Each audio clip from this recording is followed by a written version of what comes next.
Step into ancient Egypt, 1700 BCE, where the Nile cradles the city of Wazit. Here, Nefret, a young weaver, threads her dreams into linen as fine as starlight. Join us for a tale of skill, courage, and destiny, woven under the watchful eyes of the gods.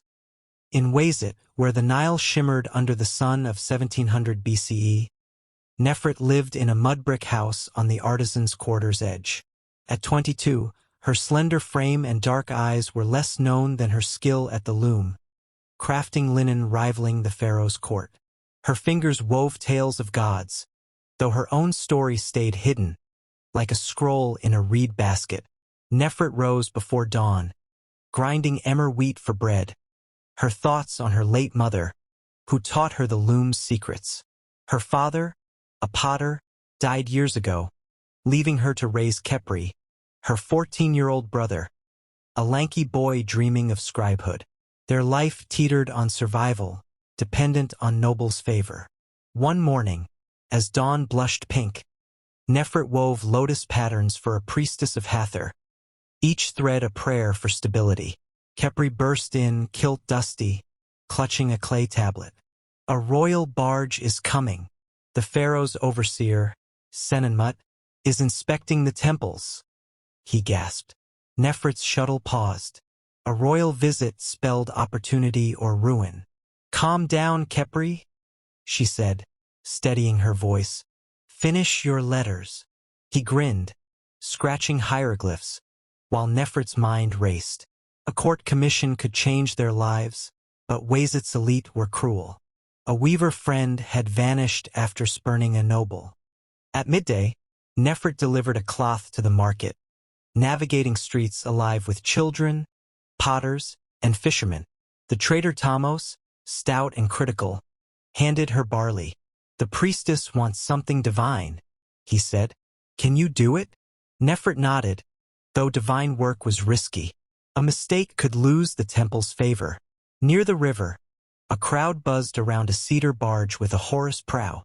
Senenmut, tall, in a pleated robe and gold circlet, spoke sharply to a priest. His eyes met Nefret's, piercing, and she froze before slipping away. Ambition stirred. She could present her work to his circle.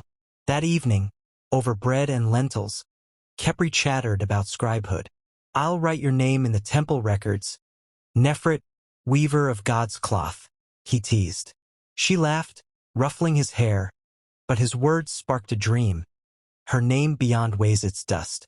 Next day, at Hathor's temple, Nefret showed her finest linen to Meretseger, a tall priestess with kohl-lined eyes. "Worthy of the goddess," Meretseger said. "Can you weave Hathor's dance with the stars for the Opet festival in 10 days? Nefret's heart raced. The festival could elevate or ruin her.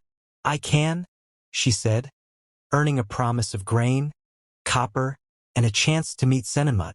Back home, Nefret wove tirelessly, crafting Hathor in gold linen, stars spiraling in white. Khepri helped dye threads, his hands blue from indigo. At night, she dreamed of Hathor's laughter, urging her on. Rumors spread. Senenmut sought artisans for the Pharaoh's new palace. Success meant stability. Failure, exile. On Opet's eve, Nefret finished her masterpiece. Meretseger's eyes widened as the cloth stars caught torchlight. "More than I hoped," she said. "Present it to Senenmut tomorrow." The festival dawned vibrant, Wazit streets packed with nobles, priests, and farmers. Musicians played sistra, incense thick in the air. Nefret, in her finest dress, stood among artisans, trembling as she held her cloth. Senenmut approached, flanked by guards, his face unreadable. She unfurled the cloth, Hathor's stars gleaming. The crowd hushed. "Who are you?" Senenmut asked, his voice commanding. "Nefret, a weaver of Wazit," she replied, meeting his gaze. He touched the linen. "This is no common work. Would you serve in the Pharaoh's palace?" Her breath caught. Leaving Wazit meant leaving Khepri, her mother's loom, her world.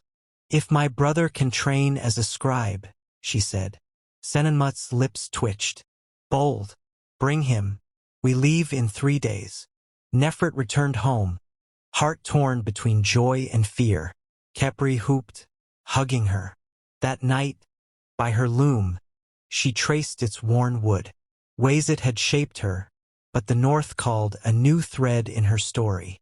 Under Hathor's stars, Nefret prepared for the unknown. Her cloth a promise, her name a whisper on the Nile. Nefret's journey begins, her loom bridging past and future. In Wayzit, where gods and mortals weave their fates, her courage shines. Thank you for joining us on this Nile voyage. May your path glow like Hathor's stars.